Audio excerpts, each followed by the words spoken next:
Okay. And now we're Right. recording.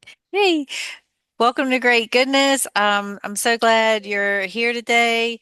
And if you're watching on YouTube or even on Facebook, then we'd love it if you would like, comment, subscribe. We'd love to hear how people are feeling about what they're hearing. We'd love to see what you might make in response to this or what goodness you may be inspired to put into the world. On that note, we also like to hear about goodness that you're putting in the world prior to hearing the episode. So if you're someone you feel like we should talk to, then please reach out. Karen and I are both super easy to find. There's usually a way in the about section, and that's also where you'll find out more about our guest. And here's my co-host. I'm so glad to be here with Karen. Hello. And here's our guest, Holly. Hi, everybody. And Karen is going to tell us who Holly is shortly, so just hold Yeah. on, Yeah. um, and we'll learn more about that. In the meantime, let's get this started with that card, Karen. Okay. All right. So we are going to pull an oracle card to get us started today, not to ask a question particularly, but just to get, I don't know, just have fun, see what the illustration speaks to us. So today I am going to pull from these lovely cards. Aren't those great? Oh, can you see the face of the oracle in there? Mhm. Ooh, yeah. Yeah. Right? Okay. So this is from the deck, The Wisdom of the Oracle, which was written by Colette Baron Reed, illustrated by Gina Della Grataglia, and published by Hay House. And it comes with that great thick book with Colette's information about what inspired the cards. And we are not going to refer to that today because we're just going to have our way with them. So trust that I have adequately shuffled the cards, and I'm going to take the first peek at the one that I'm pulling here just so I can answer questions if I need to. Ooh, okay. Oh, that's interesting. All right, this is card number 50, Mm. and it is called No Place Like Home. I hope that Oh, you guys can see that okay. Can you see it? yeah. It's like a house and a cloud, but it's on a pole. Yeah, Like a birdhouse, it's kind like of, a birdhouse. but up in the Yes. clouds. Is that right? Yeah. Well, it looks like it to me. Yeah. Yeah. And a sliver of a moon. Yes. Mm-hmm. Mm-hmm. It's so interesting to me that we've done two episodes. There's a face in that moon. I think it's the same one that's on the Oracle. There Ah, is a it thing. is. That's the Yeah. face of the oracle in there. Yeah. Yeah. Mhm. Oh, yeah. Oh, there you go. You So see it. is that supposed to be a sliver of a moon or the Oracle or both? What do you think? Because it has Looks like like the, both to me, yeah, because I it's think definitely it's in the place where both, a moon would be. And it, yeah, right? I think it is the moon. The moon is the oracle, and the oracle is the moon. yeah. It's that lunar energy. And isn't it interesting that like the two episodes we've done this week that you've pulled, they both had moons in the same or similar phase that the moon's actually in now. I Mhm. thought that was really Oh, that's interesting. true. Right. Yeah. Are we still we're still waxing? Are we still waxing? We're We had a waxing new now? moon on Tuesday, and Okay. so it's still a sliver and Yeah. and growing. Yeah, I waxing. Yeah. I love that this little house has such lovely glowing light coming from it. mhm. It looks I really mean, warm. there's something about a glowing, I don't know. And this time of day, it's kind of twilighty. I Hmm. always think of this. It looks like a time for change, like good change is coming on here. What was the title again, Karen? No No place place. like home. It's No interesting place that it's like on a home. pole, though. Like, I don't know I how I Mhm. feel about know. it being like a birdhouse. That's kind of interesting. Um, Yeah, and it looks like the is that I'm gonna turn oh, it around real quick. Oh, it is totally okay. Our perspective is so strange. So it is, and you may not be able to see it. It is like a birdhouse. The size of yeah. it is a birdhouse because the pole that it's on is right above this banner, and it's in Mhm. like a field of little purple flowers. Mm. So Okay. it's actually on like a little mound. Hmm. maybe overlooking the rest of the world. So sort of removed from the ground. Yeah, I think that's an interesting thought, Holly, because we think a lot about home and having a good foundation, Hmm. yet this one is kind of right. unmoored. And what does that mean? Hmm. Yeah, I mean it's the pole is on the ground, but the house itself is floating. Yeah, Mhm. it's like it's elevated. Yeah. Always think about that with birds. Like when I look out and they're because we have birdhouses all over the place and their house is like doing this. And I'm like, how Yeah, does that feel? But I guess it's not that unsettling to them. And yeah. They're creatures of the air, so mhm. Yeah, yeah. this all just feels like no place like home. Like, okay, so maybe it's this. Maybe it doesn't matter if your home is tiny or if it's Mm. not on a big solid foundation with a bunch of trees hanging around it. It's just home is home, wherever it is. You make your home wherever it is and bring your own light into it and shine it out. I like that. Mhm. That's what I think about home. I used to canvass for Missouri Public Interest Research Group. And so, we go door to door to door asking for people to become members of Sierra Club or whatever we were doing, and to contribute money and that kind of thing. And I remember, and I didn't even have a home, and Oh, so I remember that glow that y'all were Mm. talking about in oh, homes and wanting to have that glow someday. And now I do, and it is so warm. yeah. Yeah. And I think the banner is important too, that just to realize that there is no place like home. Mhm. Okay. All right. I've already got the questions coming. They're brimming Oh, up. okay. So you got to get in front of me with the bio because I'll, Right. Okay. Yeah, we're working on ourselves, Holly. We have this problem where we get all jazzed up so quickly that we just start talking, and then Angie and I are the only people that know who we're talking to, and then we have to come in and do the bio. So we're going to actually introduce you to everyone now, Okay. and then we'll do the crazy talking. Okay. Okay. Oh, I'm so excited to read this bio. I'm so excited that you're here. We're both excited. Okay, you guys, take a breath. Holly Karapetkova is Poet Laureate Emerita of Arlington, Virginia, and recipient of a 2022 Academy of American Poets Laureate Fellowship for her work with young poets. Her poetry, prose, and translations have appeared widely in print and online. She is the author of 3 books of poetry, including Dear Empire from Gunpowder Press, winner of the 2025 William Meredith Prize and the Barry Spacks Poetry Prize.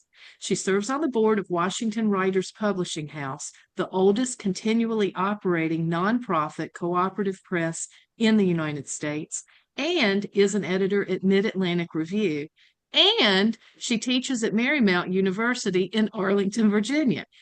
And she's made time to be with us here today. Mhm. So thank you so much. Absolutely. I'm excited to be here. Hey, um, there's so many things I want to ask you, especially because I already had time to find out some of the things that you did as poet laureate, but this is supposed to be somewhat focused on the goodness that poet laureates bring into the Mm, communities. Um, Still, I'm gonna start here instead, because I'm just so curious. Like the Washington Writers Publishing House. I Hmm. guess, okay, here's how I can make sure I'm doing what I'm supposed to be doing.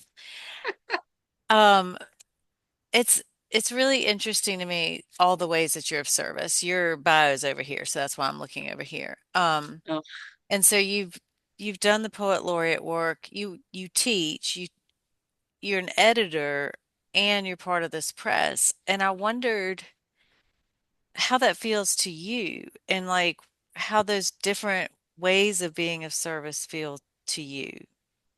Yeah, I've had an interesting realization in my midlife that I really, really enjoy serving and advocating for others mm, more than I like to be in the spotlight myself.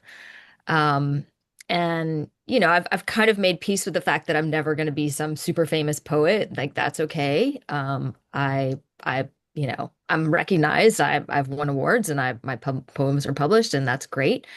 Um, I feel very, very happy and very, very content forwarding other people's careers and supporting Mm, other people, supporting my students in their writing, supporting people whose work I publish through Washington Writers or Mid-Atlantic Review.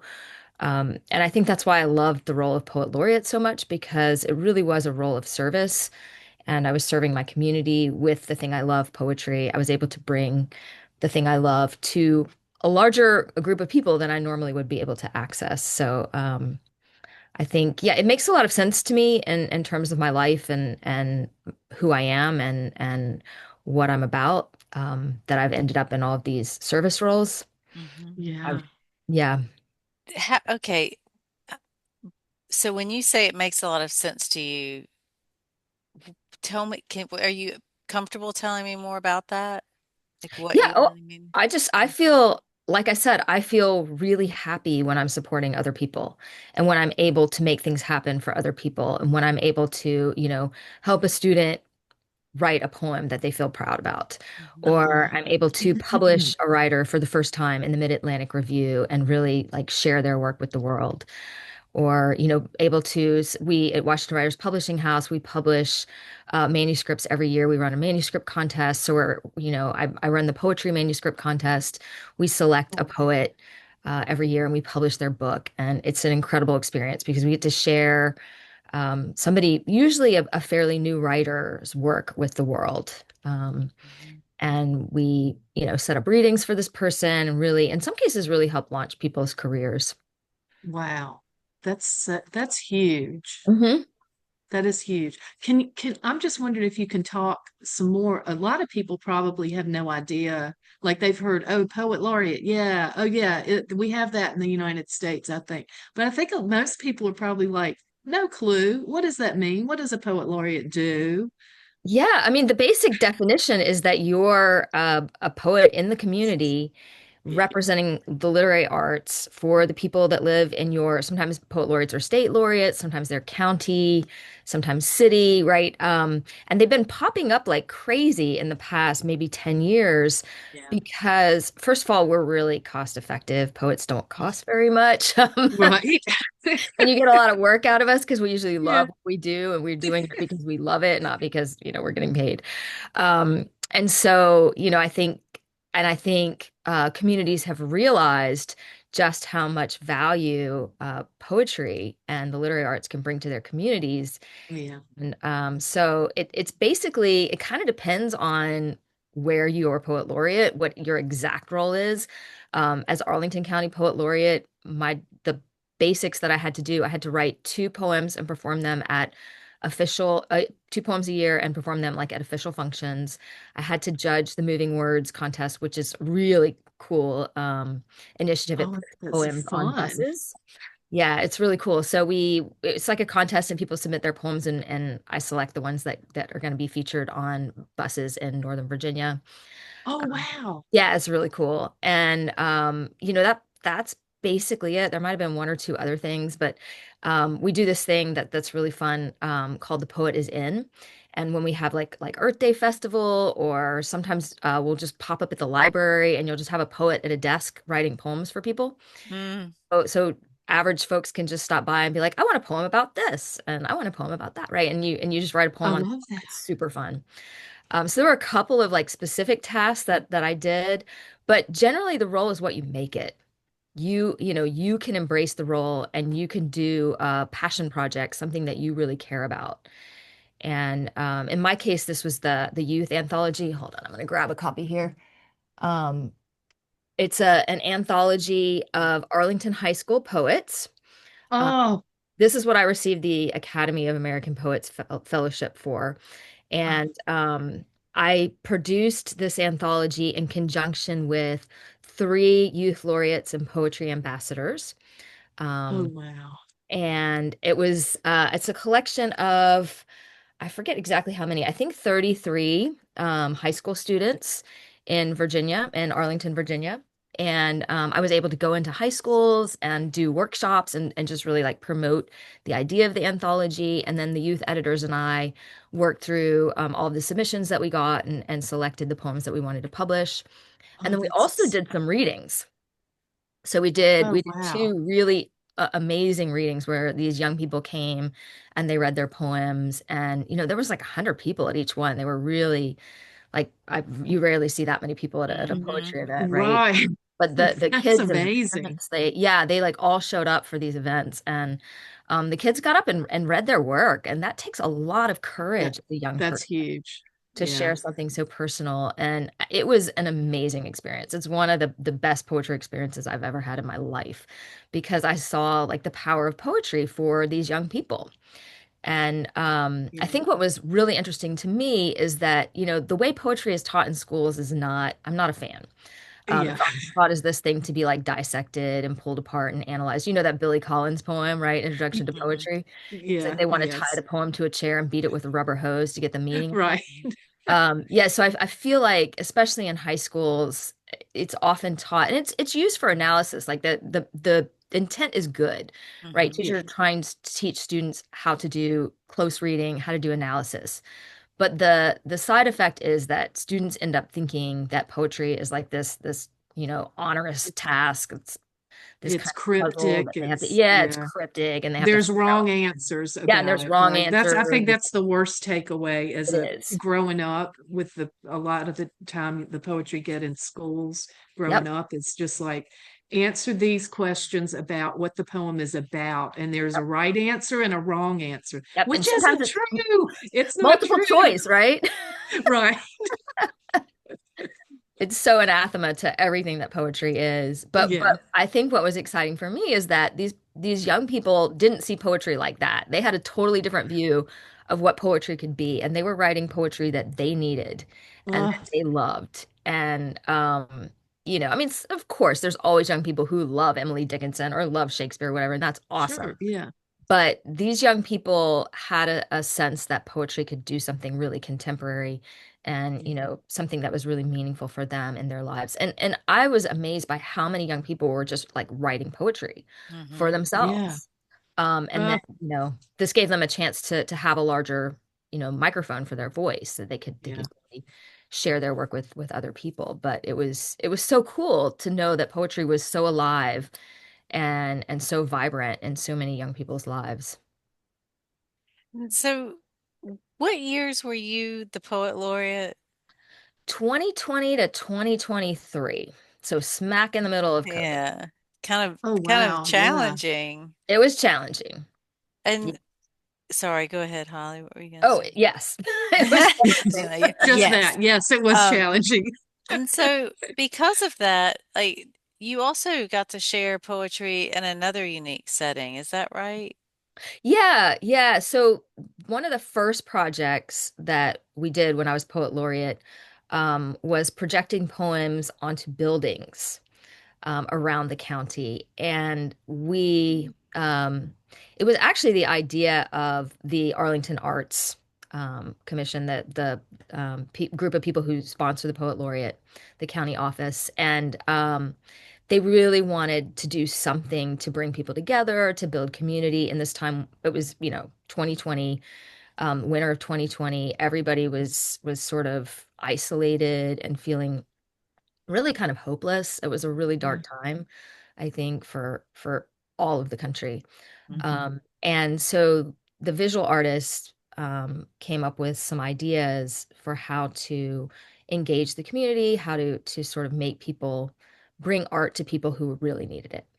And so we decided to project poems, four different poems on four different buildings around the county. And so we had one from the U.S. Poet Laureate, Joy Harjo at the time. We had one from the D.C. Youth Poet Laureate. We had one from the State Poet Laureate, Virginia State Poet Laureate, Luisa Gloria, and then one that I did. And they were projected by a visual artist. I think his name was Matt Bell, and this is terrible. Josh Bell. I think Josh Bell. Sorry, I'm forgetting his first name.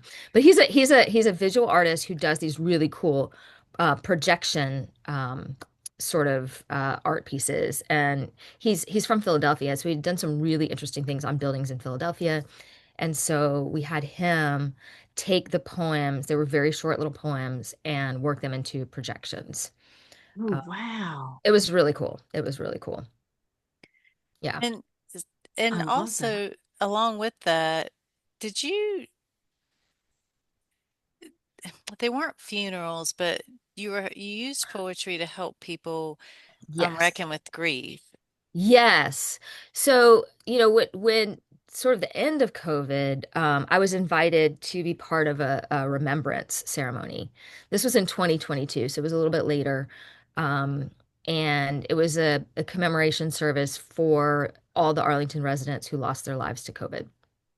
Oh, wow. And so I wrote an original poem and I was invited to read my poem at that event. And I think that was a moment when I realized just how important something like a poet laureate is for a Hmm. community, because there are times when you need a kind of somebody to speak for everyone, somebody to say something Yeah. that's going to give people some kind of hope or some kind of solace. And a political speech is not going to cut it.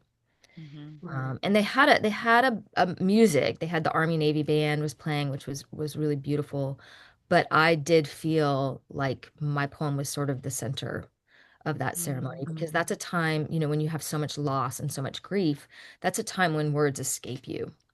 And so that's Yes. a time when a lot of people turn to poetry, because Hmm. poetry is putting into words the things that we, really struggle to say. Yes. Yeah. And a poem is something that each person receives it in their own way. Yeah, So it's always a personal thing. You don't have to be the person that wrote the poem. absolutely. It's yeah. Absolutely. And it's a way, so many young people have told me that they've heard a poem that made them feel seen, Mm. right? Yeah. That made their experience, something that they were going through, feel like they were not alone. It made their experience real and legitimate. And so I think poetry is really powerful in that way. Yeah. Actually, I have the poem here on my computer. If you want, I can read it. The poem that I wrote. Yes. Hey, yeah, Yes, yeah. please. Yeah. I'll read it. And it's called Planting. My daughter and I are planting seeds. It's early spring, the long COVID winter behind us, more uncertainty ahead.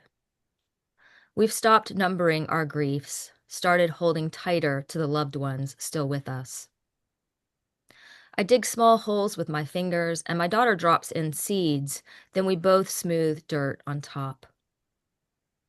When she was younger, she worried when the seeds disappeared. She'd try to dig them up again to make sure they were okay. Now she's patient, older. She knows to leave them alone, to water them and wait. Every day she goes out with a watering can to check, and one afternoon, about a week later, she's jumping by the window, motioning for me to come outside and see the small green sprouts that will become lettuce or peas.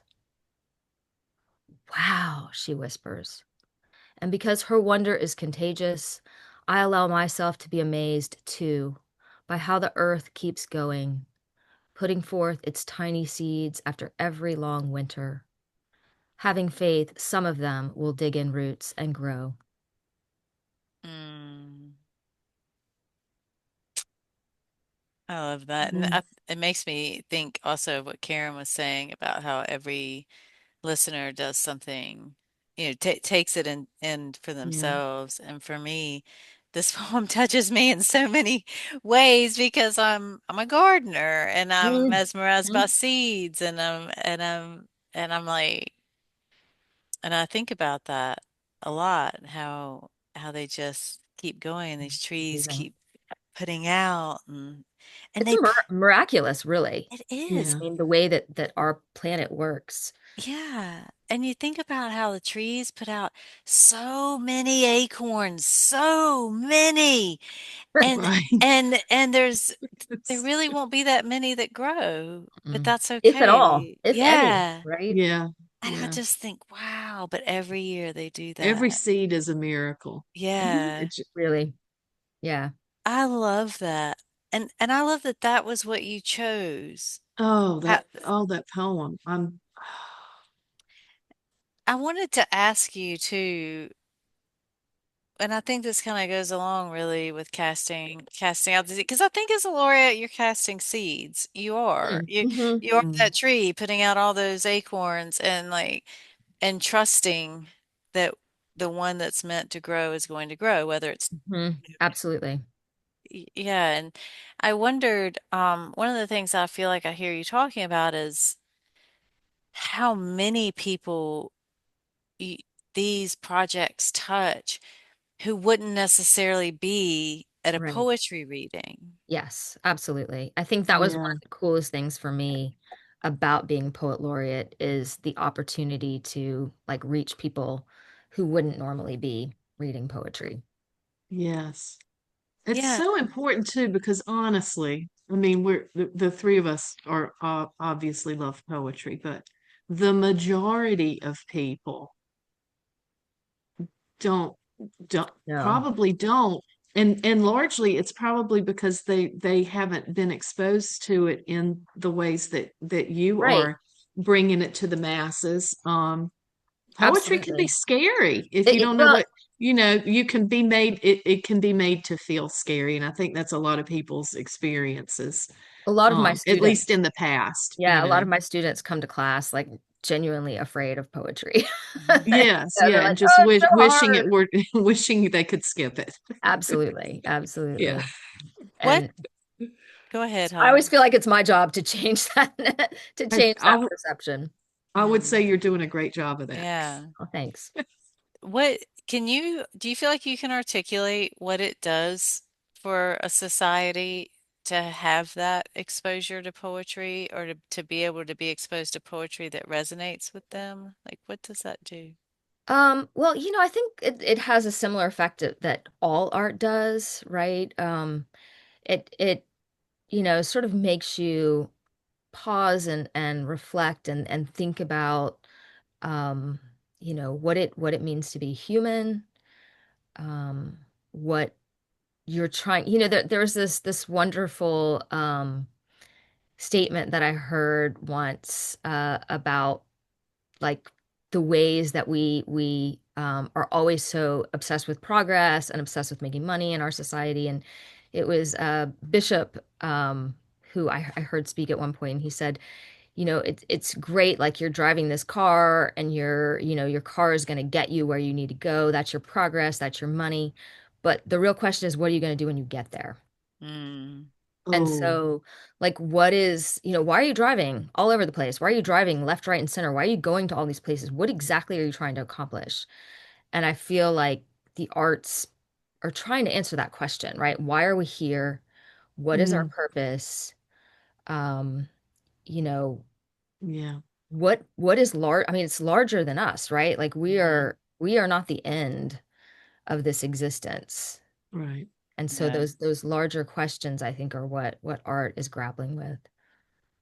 I love that. Every time I ask a Yeah. question like that, I feel like somebody's going to be like, "Well, duh, don't you know?" Like, and then and but I'm so glad I always ask it and face Yeah, that fear because the answer, uh, it just yeah. feels it feels like connection. It feels like yeah. That was the word I was going to say is connection. And Mhm. I mean, Absolutely. everything that I'm hearing that you're saying is that is a big part of why it's important, I think, is the connection that you can Absolutely. offer people. Yeah, and I think, poetry is a really cost-effective way to build community. Yeah, It yeah, really, you don't need any special equipment.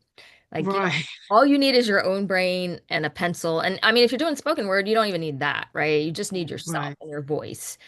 And, it's such an easy way to connect with other people and to, because art is also, like you said, it's also about connection, right? When you Yeah, write a poem, you're imagining someone reading it. yeah, Mm-hmm. Even if you never share it with anyone yeah, else, you're still imagining someone else reading it. And it's, you know, yeah. And you've still given form to something that was formless before, so which I think Absolutely. is always important. Absolutely. And Yeah. Holly, you're not the current poet laureate, but No. did that role help you build a framework for continuing to use poetry in the community? So, Yeah, it absolutely did. So in many ways, it gave me a platform mhm, because I connected with a lot of young writers and a lot of people in the community. And I'm doing, for example, I'm doing a panel at AWP this year on poet laureates in the DMV. And they're going to read their work and we're going to talk about their roles. I have done like a lot of workshops in the community.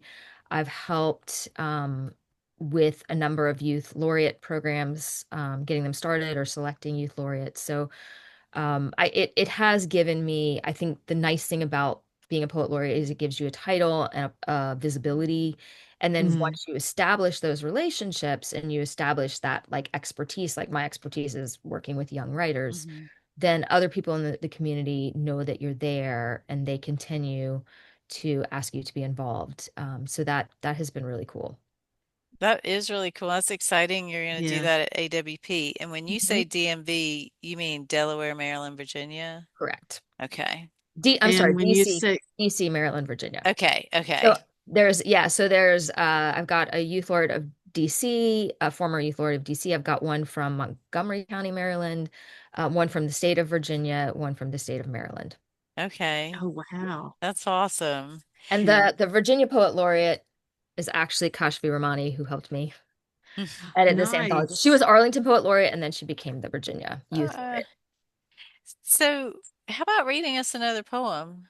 Have you? Sure.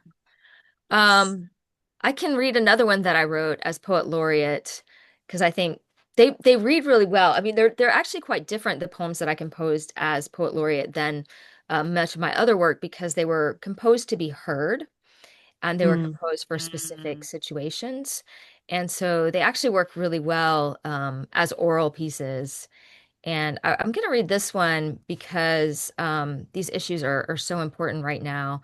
I wrote this poem for the opening of the courthouse library here in Arlington, and on my mind was a lot of the censorship and the restricting of access to books for young people, which is really heartbreaking to me because, I think about young people who may not fit in where they are or maybe going through something difficult. And sometimes a book is the only way that they can really connect with a community, that they can feel like they're not alone. mhm, Um, and I know books saved me when I was a young person. Um, I had a lot of like anxiety and other issues that I was dealing with that, of course, nobody diagnosed that because I'm Gen X, like nothing was ever yeah. diagnosed. mhm. But Yeah. looking back, like I had a lot of mental health struggles and books were the thing that I could turn to for solace. And I had all kinds of free reign in terms of the books that I read, right? I could go to the library and I could pick out all kinds of everything. And nobody was telling me I couldn't read certain things. And Mhm, so when I hear that certain books are being removed from libraries and schools or from school curricula, oftentimes it's because of like one angry parent. mhm, That just breaks my heart. yeah. And this poem is called "To the Readers on the Opening of Courthouse Library." Here's to the readers, the library goers, the dreamers, visioners, learners, keepers, the quiet ones with their heads full of motion, by window light, lamplight, flashlight under a blanket. Here's to the readers who step into a book, who step into a promise to open wide the windows of their minds and let in all the air and light, to pull back the curtains and see the landscape differently. Come, search these shelves, thumb through the pages, unravel a mystery, join a quest. To fight another person's battles means fighting your own internally. To take on the evil empire, the evil stepmother of another world, makes you fearless enough to take on the trouble in your own. makes you fearless enough to walk through the fire of the world and come out whole, no matter where you're from, no matter what you have been told to think about yourself. Search these shelves, thumb through the pages, and be reminded that no matter how alone you feel, trapped in a life that fits you like the wrong clothes, wrong zip code, unworthy or unwanted, you are not alone. You can face this ill-fitting life, cut and sew it down to size until you move comfortably in your own skin. Keep reading the story. I give you permission. Keep living the life you are here to live. Creator, dreamer, thinker, listener. Yes, you are the hero. Step into your role. Use it well. Mm. Mm. And the audience for that event was a lot of families and children and, lovers Oh, of the library. So it was a real honor and privilege to be able to speak to that group at that oh event. my goodness. I really, That is a beautiful tribute and just yeah. so impactful. When Thank you.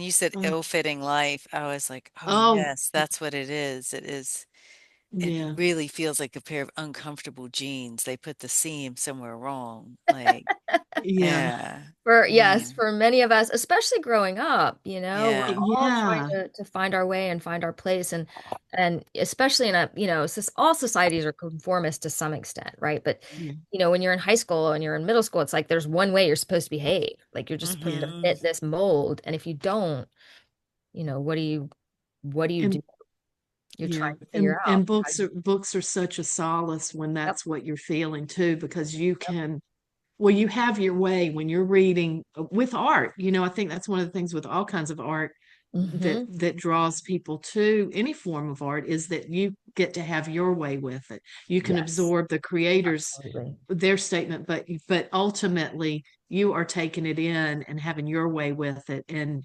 healing or whatever it is that you need to do with it. And I think yeah. books Absolutely. um especially have that power. I mean, for me, it was a lot of escape. Hmm. Like that was a Yeah. way that all of this that hurt so much, I Hmm. didn't even know it was happening because I was so I still in. use books as an I do escape. too. I Yeah, know. Like I've I been love reading it. all kinds of fantasy lately.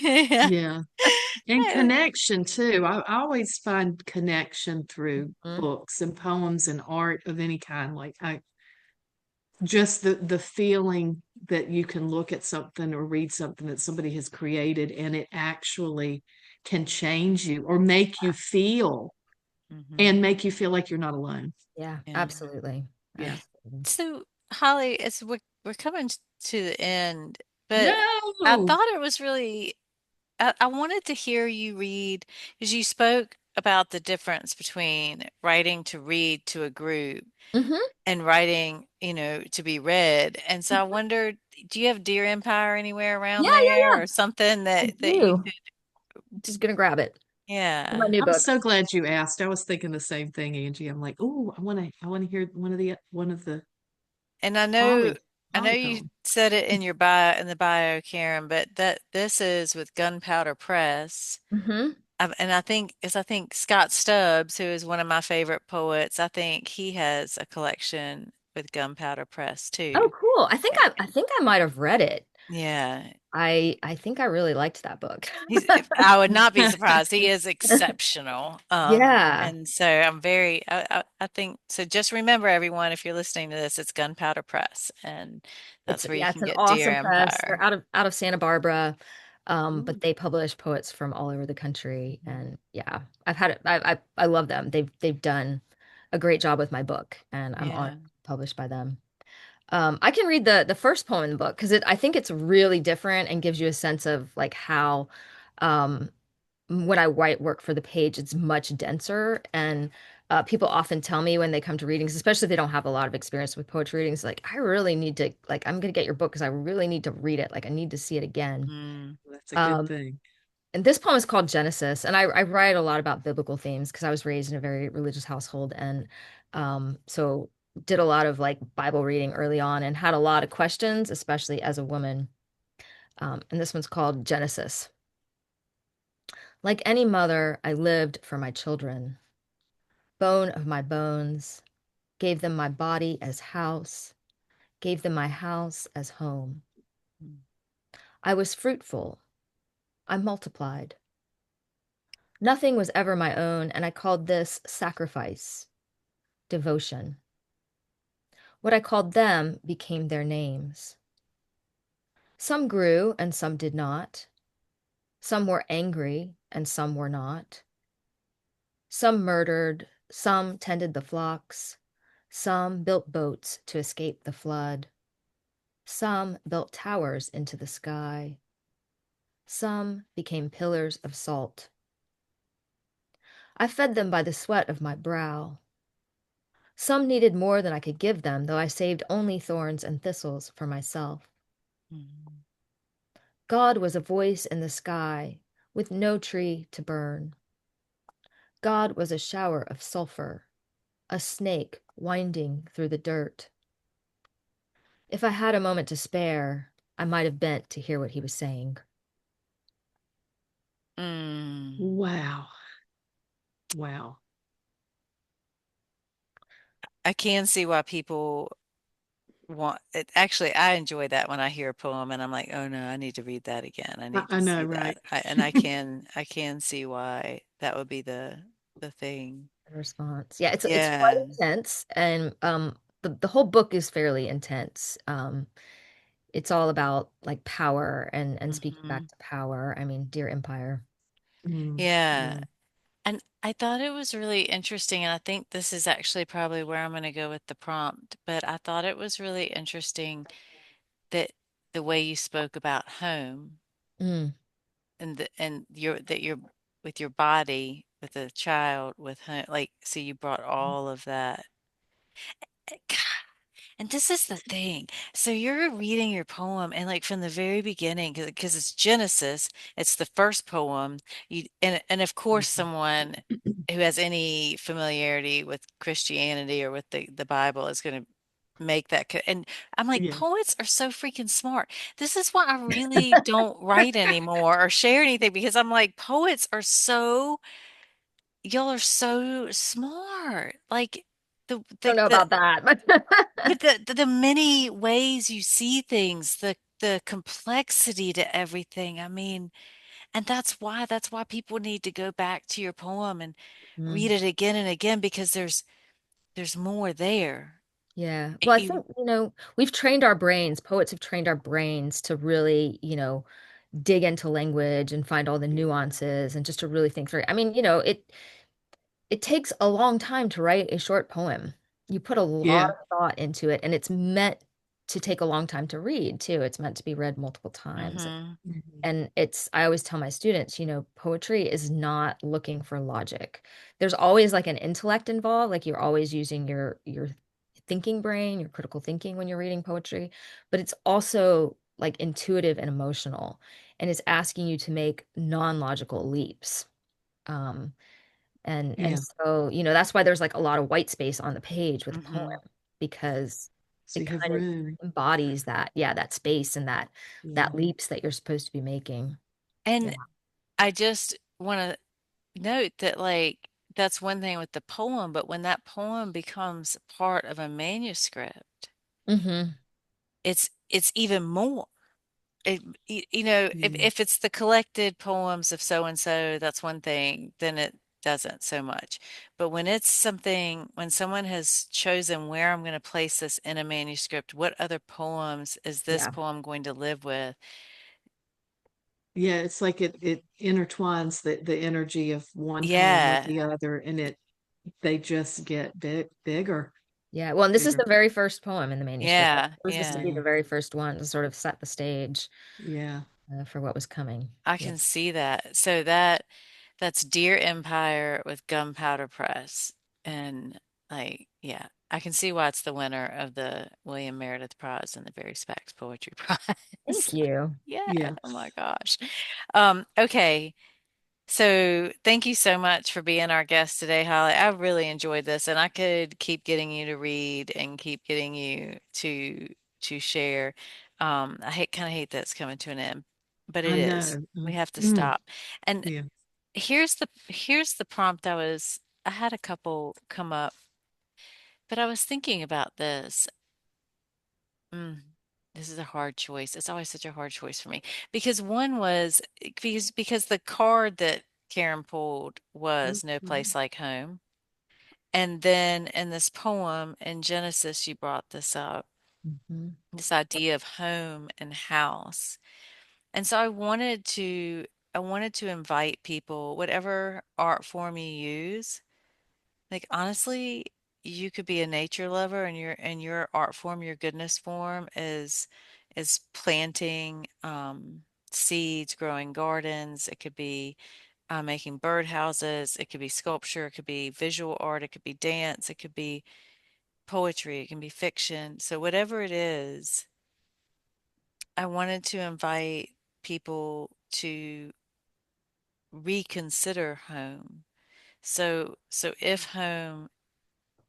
if we take the four walls away and we're not thinking about it like that, what is home? Or what are you home to or home for? Oh, Right? Like yeah. like what are you housing in this world? And like I'm suddenly flooded with Mm. honestly all kinds of thoughts and they're not all pretty. So, so I was like, I am a home for grief. Oh What my goodness. Like, what a great question to ask yourself, though, yeah, right? That Is, is. I yeah, yeah, like what that. what are you home for? I like that a lot. yeah. And How are you at home? and so that's the prompt. But just in case that is like you're like, doesn't work for me. I already wrote it, already painted it.